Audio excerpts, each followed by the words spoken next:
Disc prolapse എന്ന തെറ്റിദ്ധരിപ്പിക്കുന്ന വാക്ക് ഉണ്ടാക്കുന്ന കുഴപ്പങ്ങൾ എന്താണെന്ന് പരിശോധിക്കാം. പ്രൊലാപ്സ് എന്നാൽ ആ വസ്തു ഇരുന്ന സ്ഥലത്ത് നിന്ന് മാറിപ്പോകുക, താഴേക്ക് ഇറങ്ങി വരിക എന്നാണ് അർത്ഥം. ഡിസ്ക് പ്രൊലാപ്സ് എന്നാൽ ഡിസ്ക് തള്ളിപ്പോകുക എന്നല്ല അർത്ഥം. ഡിസ്ക് തള്ളിപ്പോകുന്നു എന്ന് ഒരു വൈദ്യപുസ്തകത്തിലും പറയുന്നില്ല.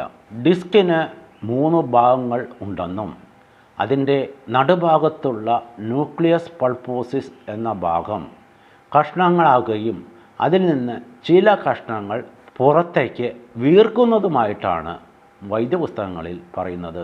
ഇതാണ് ശരിയെങ്കിൽ ഡിസ്ക് പ്രൊലാപ്സ് എന്നല്ല പറയേണ്ടത്, മറിച്ച് ന്യൂക്ലിയസ് പൾപ്പോസിസിൻ്റെ ഒരു ഭാഗം പുറത്തേക്ക് മുഴച്ചു വരുന്നു അല്ലെങ്കിൽ വീർത്തു വരുന്നു എന്നാണ് പറയേണ്ടത്.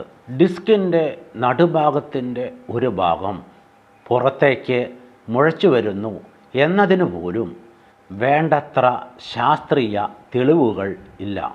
നടുവേദനയ്ക്കും കഴുത്തുവേദനയ്ക്കും ഡിസ്ക് പ്രൊലാപ്സുമായി യാതൊരുവിധ ബന്ധവുമില്ലെന്ന നിരവധി പഠനങ്ങളും ഉണ്ട്.